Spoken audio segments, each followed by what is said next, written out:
Welcome back नाज़रीन। गुलाम रसूल कुंभर सां असां ॻाल्हि ॿोल कंदासीं। गुलाम रसूल, इस्लामाबाद में ही वाक़ियो पेश आयो, शागिर्द अॻुवाण बि असां सां गॾु मौजूदु आहिनि, ज़ीशान बि असां सां ॻाल्हि ॿोल कई ऐं अंबर बि। तव्हां रिपोर्टिंग करे रहिया हो त हिन वक़्तु उन हमलनि खां पोइ यूनिवर्सिटी में इंतिज़ामिया कहिड़ो तहरीक वरितो आहे, उन्हनि जिन हमला कया उन्हनि जी गिरफ़्तारी लाइ, छो जो FIR कटिजी चुकी आहे, त छा हिन वक़्त ताईं गिरफ़्तारियुनि लाइ कुझु कोशिशूं वरितियूं वयूं आहिनि? इस्लामाबाद जी इंसानिया ख़ासि तौर ते इस्लामाबाद जी पुलिस जो जेको समूरे सूरत हाल में किरदारु जेको आहे उहो सम्झ खां ॿाहिरि आहे। ॾिसो, हिकिड़ो बोब आहे, हिकिड़ो जथो आहे, उहो हमलो थो करे ॾिए हॉस्टल जे रूम ते। शागिर्द उते यरगमाल आहिनि, हिकिड़ो शागिर्द अगवा थो कयो वञे, जेको सॼी राति तशदुद जेके जो निशानो बनायो थो वञे, ऐं पुलिस खे बार बार अप्रोच कनि था शागिर्द, उन बावजूद पुलिस जो न पहुचणु केतिरा ई सवाल जन्मे थो। साॻे वक़्तु जॾहिं FIR कटिजी वई आहे, FIR कटिजण खां पोइ जंहिंमें तव्हां यूनिवर्सिटी जो जेको सिक्योरिटी जो इंचार्ज आहे उहो ॿुधाए थो त अहिड़े क़िस्म जो हिकिड़ो जथो हो जंहिं हॉस्टल जे ॿाहिरां बाक़ाइदा शागिर्दनि खे यरगमाल कयो। शागिर्द मौजूदु हुआ क्लासिस में, पंहिंजे हॉस्टल जे रूम में, ऐं उहे केतिरा ई कलाक ॿाहिरि न निकिरी सघिया। ऐं जॾहिं पुलिस उनखां केतिरनि कलाकनि खां पोइ पहुती आहे, उनखां पोइ ॿाहिरि निकिरी सघिया। उन दौरान हिकिड़ो शागिर्द अगवा थियो, उन ते तशदुद कयो वियो। त थियण इहो घुरिबो हो जो इस्लामाबाद जी जेका पुलिस आहे जॾहिं FIR दाख़िल कई त पोइ शागिर्दनि जी सिक्योरिटी लाइ के बंदोबस्तु थियणु घुरिजनि हा। छा इस्लामाबाद जी पुलिस के अणवणंदड़ वाक़े जो इंतज़ारु करे पई, के वॾे बदतरीन क़िस्म जे वाक़े जो इंतज़ारु पई करे? जी माज़ी में इस्लामिक यूनिवर्सिटी में हिकिड़ो शागिर्द जेको आहे उन माज़ी क़रीब में उहो क़तल कयो वियो। त जेसि ताईं शागिर्दनि खे सिक्योरिटी फराहम नथा कयो त ही हमला जेके आहिनि उहे बार बार थिए था। ॿियो त FIR कटिजी वई, गिरफ़्तारनि जेके जवाबदार आहिनि उहे मौजूदु आहिनि यूनिवर्सिटी में। University Islamabad J capital city में हिकिड़ी आम इंटरनेशनल यूनिवर्सिटी आहे जेका इस्लामिक इंटरनेशनल यूनिवर्सिटी जे नाले सां सॾाए थी, मशहूरु आहे। उन में हिकिड़ो जथो अहिड़ो ताक़तवर आहे जो तव्हां उन जी गिरफ़्तारी अमल में नथा आणे सघो, उहो यूनिवर्सिटी में पंहिंजे हॉस्टल्स ते मौजूदु आहिनि। त इहे केतिरा ई सवाल आहिनि। इस्लामाबाद पुलिस जी हिन केस में जेका कार्रवाई आहे या जेका कारकर्दगी आहे उहो आउं ईअं चवंदुसि त ज़ीरो आहे। ॿिए पासे असलम जी जी जी ॿिए पासे शागिर्दनि जेको पुरअमन रस्तो इख्तियार कयो त उन्हनि प्रोटेस्ट कयो आहे, प्रेस क्लब जे अॻियां अची एहतिजाज कयो आहे। उनखां पोइ सोशल मीडिया ते उन्हनि ट्रेंड हलाया आहिनि। उनखां पोइ बि न रुगो इस्लामाबाद जी पुलिस, इंतज़ामिया जेको आहे डिप्टी कमिश्नर तहरुक में कोन आयो आहे, ख़ुदि सियासी जमातूं, हुकूमत किथे आहे समूरी सूरत हाल खे जेकॾहिं पाण ॾिसूं त ॾाढी ख़ौफ़ वारी फ़ज़ा आहे। बिल्कुलु गुलाम उते रसूल, सिंधी शागिर्द बिल्कुलु शागिर्द अॻुवाण बि असां सां गॾु गुलाम रसूल मौजूदु आहिनि। पाण ॻाल्हि ॿोल जो सिलसिलो जारी रखूं था। Chairman Mehran student association Siraj Ahmed Nohri बि असां सां गॾु मौजूदु आहे। सिराज, तव्हां अॼु थाणे ते विया हो, असांखे इतला मिलिया आहिनि त छा जेके FIR दाख़िल थी उन ते अमल न थियण जा सबब कहिड़ा आहिनि ऐं यूनिवर्सिटीअ जो हिन वक़्तु माहौल कीअं आहे? साईं, यूनिवर्सिटी में हिन वक़्तु माहौल उहो ई आहे जेको 5 नवंबर ते हुयो ऐं 26 नवंबर ते हुयो। छोकिरनि खे रूमनि मां कढी उन्हनि टार्चर सेलनि में खणी पिया वञनि, जिथे उन्हनि सख़्तु तशदुद कयो। उन्हनि जी मोबाइलूं खसी वियो। असांजा 2 छोकिरा जेके शदीद ज़ख़्मी थिया आहिनि। सईद शोएब अली शाह जेको लॉ जो शागिर्द हो, कानून जो शागिर्द हो, उनखे जेको आहे न इन्हनि तशदुद करे करे उनखां पोइ फर्स्ट फ्लोर ते हेठि उछलियो आहे, जंहिंजो 2 टंगूं फ्रैक्चर्ड आहिनि। ऐं उनखां पोइ हिकिड़ो ॿियो असांजो दोस्त आहे, उनखे बि अच्छा सिराज, तव्हां असां सां गॾु मौजूदु रहिजो। नबी बख़्श जुमाणी साहब वाइस प्रेसिडेंट आहिनि इस्लामिक इंटरनेशनल यूनिवर्सिटी आहे, उन्हनि असांखे जॉइन कयो आहे। अस्सलाम वालेकुम नबी बख़्श साहब। वालेकुम सलाम, जनाब खैरियत, ठीक ठाक? जी हाँ नबी साहब, तव्हांजी महिरबानी, तव्हां वक़्तु ॾिनो। समूरा शागिर्द बि असां सां गॾु हिन वक़्तु मौजूदु आहिनि ऐं असीं इन ई डिस्कशन इन इशूअ ते करे रहिया आहियूं। तव्हां वाइस प्रेसिडेंट आहियो यूनिवर्सिटी जा। हिन वक़्तु हिकु त यूनिवर्सिटीअ जो माहौल कीअं आहे, केतिरो कंट्रोल करे सघिया आहियो, ऐं हीउ जेको वाक़ियो पेश आयो तव्हांखे कहिड़ा इतला मिलिया आहिनि, उन लाइ तव्हां कहिड़ा नोटिस वरिता आहिनि? यूनिवर्सिटी में अल्हम्दुलिल्लाह हींअर माहौल बिल्कुलु नॉर्मल आहे। अच्छा, छो त जीअं ई इन 2 शागिर्दनि ग्रुपनि जो पाण में झगड़ो थियो, मेहरान काउंसिल वारनि जो ऐं ॿियो हिननि जो थियो मुखालिफ़ ग्रुप सां, उन ते इमीडिएटली पोइ असां इहो केस रेफर करे छॾियोसीं, पुलिस ॾे बि रेफर कयोसीं, जंहिं ते FIR थी वई। अच्छा। ऐं ॿियो असां वटि 2 तरीक़ा हूंदा आहिनि डिसिप्लिन जे लाइ। हिकिड़ो त पुलिस जे केस मोकिलिबो आहे ऐं जेकॾहिं सीरियस आहे मामिलो। ॿियो मामिलो थींदो आहे असां वटि स्टूडेंट डिसिप्लिन कमेटी आहे जी। उहो केस असां स्टूडेंट डिसिप्लिन कमेटी में मोकिलींदा आहियूं। उन में तमामु सीनियर प्रोफेसर वेहंदा आहिनि। हीअ तमामु इम्पोर्टेंट कमेटी आहे। उन्हनि खे वॾा अख़्तियार अथनि। उहे शागिर्दनि खे कंहिं बि क़िस्म जी सज़ा ॾेई सघनि था। उनजी वैरायटी आहे, उनजी रेंज ऑफ सज़ा ठहियल आहे। पोइ असांजी यूनिवर्सिटी जो हिते ॿियनि यूनिवर्सिटी में त वाइस चांसलर चवंदा आहिनि, असां उनखे प्रेसिडेंट चवंदा आहियूं। त असांजी यूनिवर्सिटी जो प्रेसिडेंट उन्हनि खे रेफर कंदो आहे। त असां ॿई केस प्रोसेस करे छॾिया आहिनि। शागिर्दनि जे झगड़े खां पोइ वरी हाणे मामलात अल्हम्दुलिल्लाह नॉर्मल आहिनि। त असांजी यूनिवर्सिटी में मुख़्तलिफ़ ऑफिसरनि जा ज़िम्मेदार आहिनि। चीफ सिक्योरिटी ऑफिसर आहे, स्टूडेंट एडवाइज़र आहे, हॉस्टल जो प्रोवोस्ट आहे। उनजो असांजो गाए बगाए मीटिंग थियनि पियूं। असां हाणे 100% माहौल नॉर्मल थी वियो आहे। अच्छा जुमैन साहब, जेकी हमले वारी धुर आहे, जेकी झेड़ींदड़ धुर आहे, उन मथां FIR दाख़िल थी आहे, पोइ उन्हनि जी गिरफ़्तारी अमल में न अची सघी आहे। उन लाइ तव्हां कहिड़ा पेशरफ़ वरिता आहिनि, कोशिशूं कहिड़ियूं वरितियूं अथव? उहा गिरफ़्तारी असल में त पुलिस कंदी आहे। असां उन्हनि खे पुलिस सां, असांजो चीफ सिक्योरिटी ऑफिसर तमामु सीनियर ऑफिसर आहे, उहो रिटायर्ड ऑफिसर आर्मी का तमामु सीनियर। उहो उन्हनि सां पुलिस सां राब्ते में जेॾी महिल पुलिस असांखां उन्हनि जो डेटा घुरे थी त असां उन्हनि खे ॿुधायूं पिया। त उन्हनि खे उहो पुलिस जो हिकिड़ो पंहिंजो मैकेनिज़म आहे त उन्हनि खे कीअं गिरफ़्तार करे, किथां गिरफ़्तार करे। त असां उन्हनि खे पुलिस सां उन्हनि जो डेटा शेयर थियल आहे। अच्छा अच्छा। यूनिवर्सिटी वारो हीउ जेको वाक़ियो पेश आयो आहे, सॼे सिंध जे अंदरि इन ते आवाज़ उथी रहियो आहे। जहिड़ो की हिन वक़्तु गिलगित जो बि नौजवान असां सां गॾु आहे। उहे चवनि पिया त इहो जेको साॻियो ई ग्रुप आहे उहो मुसलसल हमला कंदो थो अचे। त यूनिवर्सिटी वटि छा सिक्योरिटी न आहे? यूनिवर्सिटी वटि का सीरियस इन ते एक्शन न आहे? अदम तहफ़ुज़ जो ॿार शिकार आहे, उन लाइ तव्हां कहिड़ा उपाउ था वठो?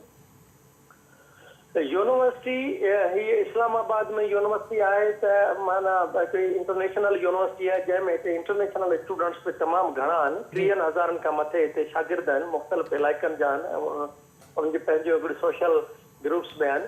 असां इहे जिते शागिर्द नौजवान नसल में इहा पाण में नंढो वॾो झगड़ो थींदो रहियो आहे। असां उन पूरो डिसिप्लिन मेंटेन करण जी का कसर न छॾी आहे। कुझु महीना पहिरीं वाक़ियो थियो त उन में तमामु घणनि स्टूडेंट ते तमामु सीवियर एक्शन वरितो वियो। कई स्टूडेंट ते जुर्माना थिया, किरनि जा सेमेस्टर हलिया विया। असां वटि इहो हूंदो त कंहिं बि शागिर्द ते जेकॾहिं प्रूफ थो मिलियो वञे कंहिं बि ग्रुप जो आहे, छो त असांजी यूनिवर्सिटी जो जीअं ॿियनि यूनिवर्सिटियुनि में सेनेट ऐं सिंडिकेट आहे, असां वटि बोर्ड ऑफ गवर्नर आहे। बोर्ड ऑफ गवर्नर जो डिसीजन आहे त हिते असां वटि कंहिं बि सियासी पार्टी जी स्टूडेंट जी ज़ैली तंज़ीम न हूंदी।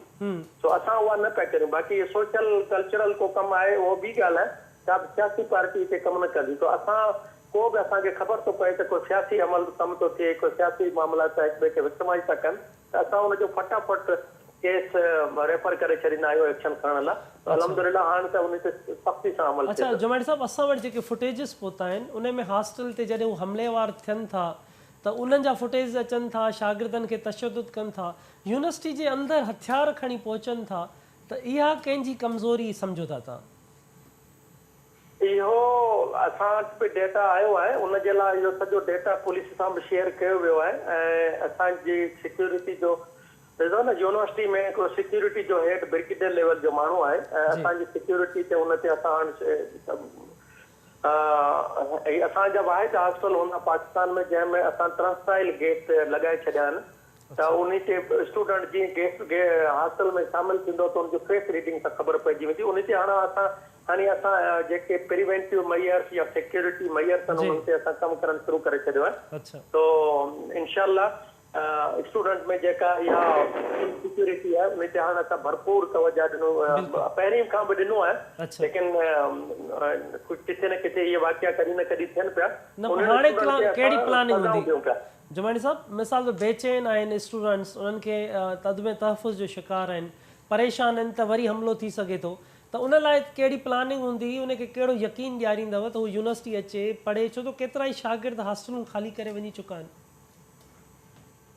इहा असांखे बि ख़बर पई त स्टूडेंट हॉस्टल मां हलिया विया आहिनि। उन्हनि खे असांजी पूरी टीम हींअर मीटिंग ख़तमु कई आहे असांजी सिक्योरिटी खां, ॿियूं जेके कंसर्न असांजो जेके सेक्शन आहिनि उन्हनि सां मीटिंग कई आहे त भई स्टूडेंट में अदम तहफ़ुज़ जो जेको सेंस डेवलप थियो आहे उनखे ख़तमु कराइण, छो त असांखे पंहिंजी यूनिवर्सिटी जो बि इमेज प्यारो आहे। इहे अहिड़ियूं शयूं थियनि थियूं त असांजी पंहिंजी इंटरनेशनल स्टूडेंट हिते 2000 ॿाहिरिनि मुल्कनि जा शागिर्द आहिनि। तो असां जीअं ई उहा शइ साबित थिए थी, जीअं असांजी स्टूडेंट डिसिप्लिन कमेटी जेके असीं SDC में चऊं था, उन्हनि माण्हुनि जे कैरियर खे बि धचको लॻंदो ऐं पुलिस में क्रिमिनल केस बि दाख़िल थी वियो आहे। तो इंशाअल्लाह ताला इन मामले ते असां सख़्ती सां अमल पिया करियूं। अच्छा जुमैर साहब, आख़िर में हाणे तव्हां चओ बि था त 2000 ॿाहिरीं मुल्कनि जा शागिर्द बि आहिनि तव्हां वटि, त माना सॼी दुनिया तालीम जे हवाले सां तेज़ी सां अॻियां वधी रही आहे। तव्हां खां ईअं पुछणु बि चाहींदुमि त छा अञा ताईं असां इहो हॉस्टल्स ते जहिड़ा इहे हमला, इहे हथियार, इन्हनि मां कॾहिं जिंद आजी थींदी? सॼी दुनिया तालीम में अॻियां वधी रही आहे, किथे खोट था ॾिसो? तव्हां बि पुराणा सीनियर टीचर आहियो। इहो बिल्कुल इन के अहिड़े रवैयनि खे, अहिड़ी शयुनि खे त कॾहिं बि केर बि उस्ताद या को बि इदारो उनजी का बि पज़ीराई या हिमत अफ़ज़ाई न कंदो। असां वटि जीअं ई इन ते असांजो हिकिड़ी पंहिंजो सिक्योरिटी सिस्टम को टाइट कयो, जीअं ई असांखे प्रॉपर उन ते मामला साम्हूं अचनि था त उन माण्हू खे असां ख़ुदि ई अकाउंटेबल कंदासीं, उनखे फिक्स कंदासीं। ऐं इहे अहिड़ियूं शयूं इदारनि जे लाइ सुठी अलामत न आहे।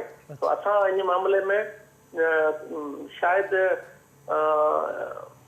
कंहिं ॿिए माण्हूअ खां या कंहिं ॿिए स्टेक होल्डर खां असां उन में तमामु घणो सेंसिटिव आहियूं त असांखे पंहिंजी यूनिवर्सिटी जे रेपुटेशन खे बि बचाइणो आहे ऐं असांजे पंहिंजे शागिर्दनि में जेको अदम तहफ़ुज़ जो जेको तासिर हुयो आहे उनखे बि ख़तमु करिणो आहे। त इंशाअल्लाह ताला उहो थींदो। ठीकु आहे नबी बख़्श साहब, वॾी महिरबानी तव्हांजी, तव्हां KTN न्यूज़ खे वक़्तु ॾिनो। सिराज, नबी बख़्श साहब जी, जुमाणी साहब जी तव्हां ॻाल्हि ॿोल ॿुधी रहिया हुआ, त हाणे तव्हां जो छा चवणु हूंदो त जीअं FIR ते अमल नथो थिए उन लाइ तव्हां उते पहुता बि आहियो, त शागिर्द जेके उतां वञी रहिया आहिनि, त हिन वक़्तु तव्हां हाणे जेकी तव्हांजी ऑर्गेनाइज़ेशन आहे, तव्हां कीअं कोशिशूं वठंदव त जीअं शागिर्द वापसि तव्हांजे हॉस्टल्स में अचनि ऐं जेके शागिर्द जिन हमले आवर थिया उन्हनि जी गिरफ़्तारी अमल में अची सघे? एक्टिव मेंबर आहिनि MSA जा या जेको बि सिंधी शागिर्द आहे उहो अॼु ॾींहुं ताईं इस्लामाबाद जे मुख़्तलिफ़ इलाइक़नि में दर बदर आहे। हालांकि यूनिवर्सिटी जी कंहिं बि क़िस्म जी असांजी सिक्योरिटी हुते मौजूदु न आहे ऐं असां अनसिक्योर आहियूं। जेकॾहिं असां राति जो सपोज़ को असांजो छोकिरो सिंधी वञे थो त हुननि जा 8-10 मुजाहिदी जेके दहशतगर्द आहिनि उहे हुते पहुची करे जेको छोकिरनि खे यरगमल बणाए तशदुद करे पोइ वरी फिटी था कनि, ज़ख़्मी करे। मुसलसल असां सां इहो थिए पियो। असां थाणे ते बि विया आहियूं, का बि गिरफ़्तारी अमल में न आई आहे। ऐं असांजी यूनिवर्सिटी जी इंतिज़ामिया जेको आहे अञा ताईं घोर निंड सुतल आहे।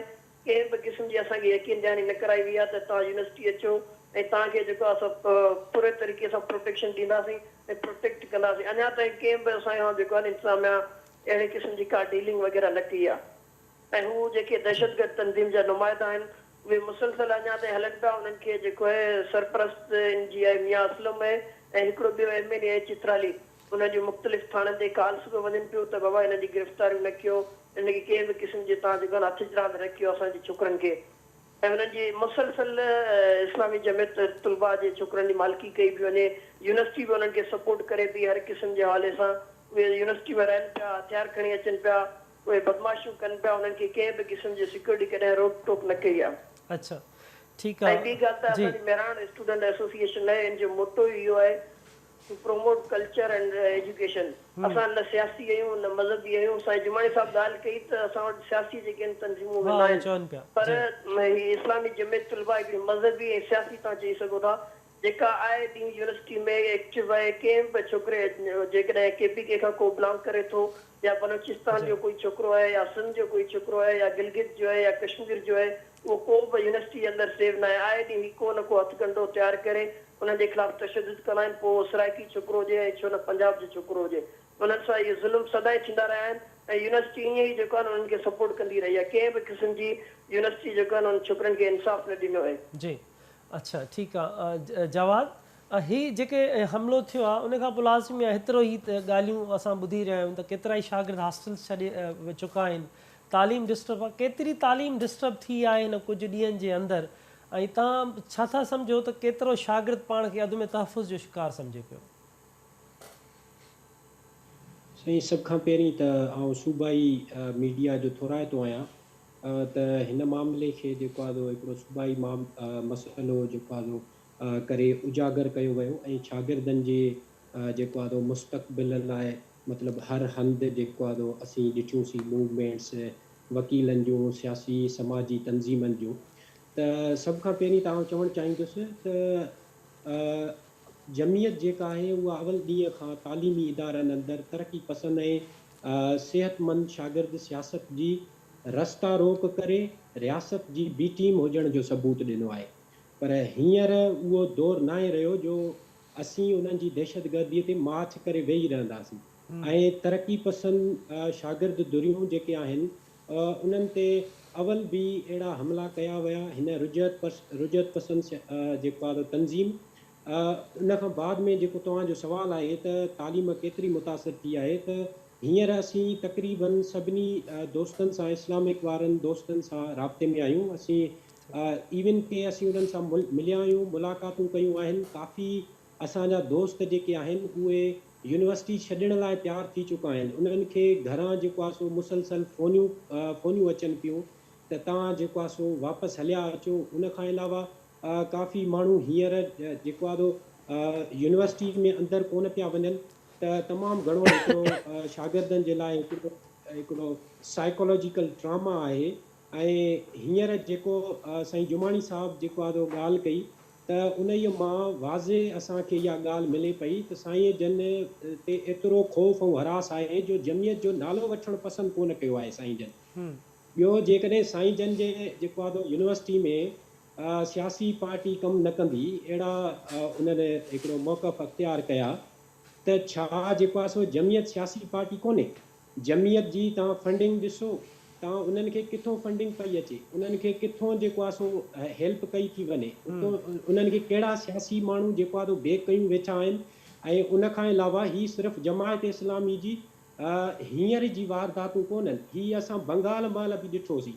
बंगाल में जॾहिं वाक़िया थिया त इहा ई जमात इस्लामी अल बदर ऐं अल शम्स जहिड़ी रुजत पसंद तंज़ीमुनि खे जेको आहे हिकिड़ो हथी ॾियारे ऐं बंगाल जे क़त्ल में जेको आहे जवाद पाण ॻाल्हि ॿोल जारी रखूं था। ज़ीशान में असां सां गॾु मौजूदु आहे। ज़ीशान, एक तो ये इस्लामिक यूनिवर्सिटी इस्लामाबाद, इसके अलावा इस्लामाबाद में और भी यूनिवर्सिटीज़ हैं, क्या उन यूनिवर्सिटीज़ में भी ऐसा ही इशू है, ऐसा ही हशर है वहाँ पर भी? नहीं, देखें उन यूनिवर्सिटीज़ में तलबा के साथ इंतजामिया की तरफ से तो चीज़ें होती रहती हैं, मजालिम वगैरह, वो तो इलाके हैं।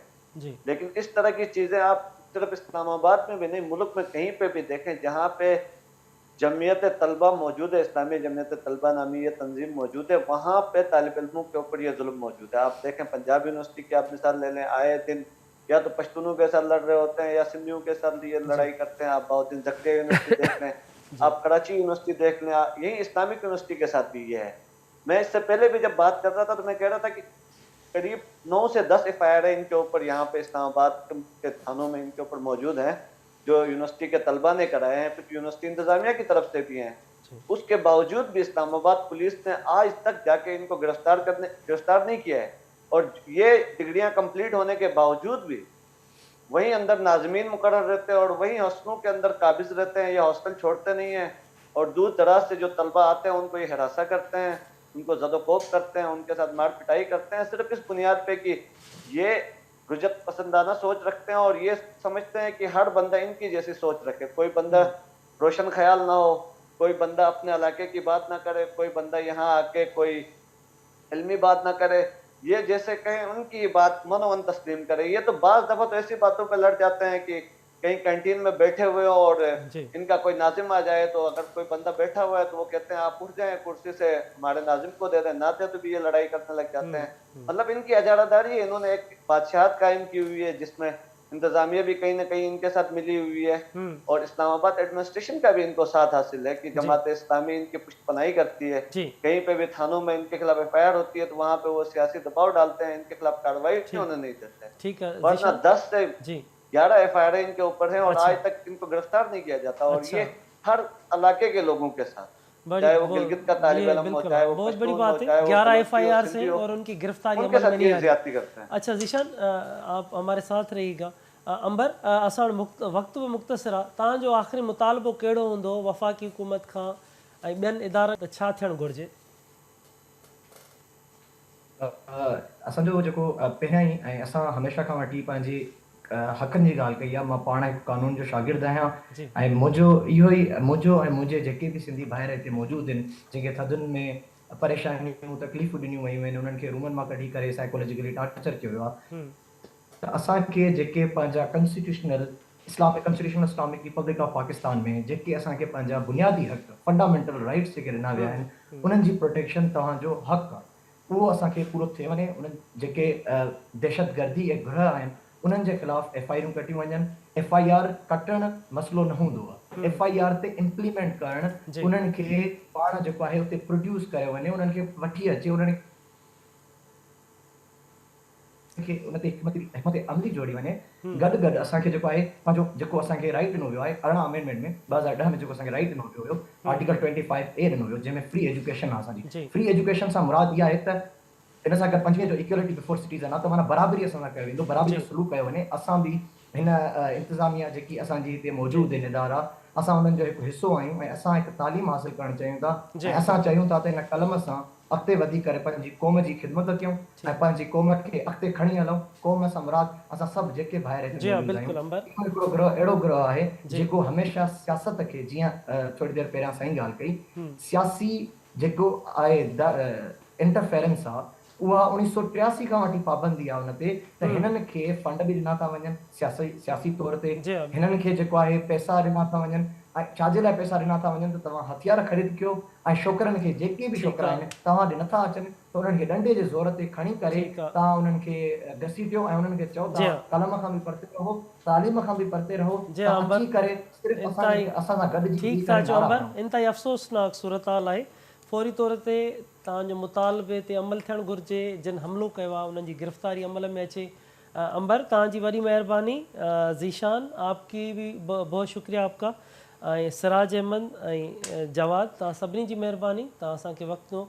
नाज़रीन, इंतिहाई अहम इशू आहे इस्लामिक इंटरनेशनल यूनिवर्सिटी, जिथे हज़ार जी तादाद में शागिर्द पढ़ी रहिया आहिनि, ॿाहिरि मुल्कनि जा स्टूडेंट्स बि पढ़ी रहिया आहिनि। उते अगरि अहिड़ी सूरत हाल हुजे, ऐं सो बि इस्लामाबाद कैपिटल में अगरि अहिड़ी सूरत हाल हुजे जिथे तमामु घणियूं फोर्सिस मौजूदु आहिनि, उते के हथियारबंद हॉस्टल ते हमिलो कनि ऐं शागिर्दनि खे हिरासा कनि, उन्हनि खे ज़ख़्मी कनि, इहा वॾी इंतिहाई अहम ॻाल्हि आहे। अचरज में अचण वारी हिन दौर में ॻाल्हि आहे त कैपिटल में बि असांजो शागिर्द ग़ैर महफ़ूज़ हुजे। शागिर्द अॻुवाण मुतालबो करे रहिया आहिनि, समूरा शागिर्द मुतालबो करे रहिया आहिनि, फौरी तौर ते उन्हनि जिन हमला कया आहिनि, उन्हनि जे मथां ज़ख़्मी कयो आहे, उन्हनि जी गिरफ़्तारी अमल में आंदी वञे। यूनिवर्सिटीअ जो अमन अमान उहो बहाल कयो वञे त ॿीहर जीअं शागिर्द वापसि पंहिंजे तालीमी इदारनि में, पंहिंजे हॉस्टल में वापसि वञनि ऐं पंहिंजी तालीम हासिलु करे सघनि। वरी नवनि इशू सां गॾु ॿीहर गॾु हूंदासीं। तेसिताईं पंहिंजे मेज़बान असलम हैदर खे ॾींदा इजाज़त। अल्लाह वाहे।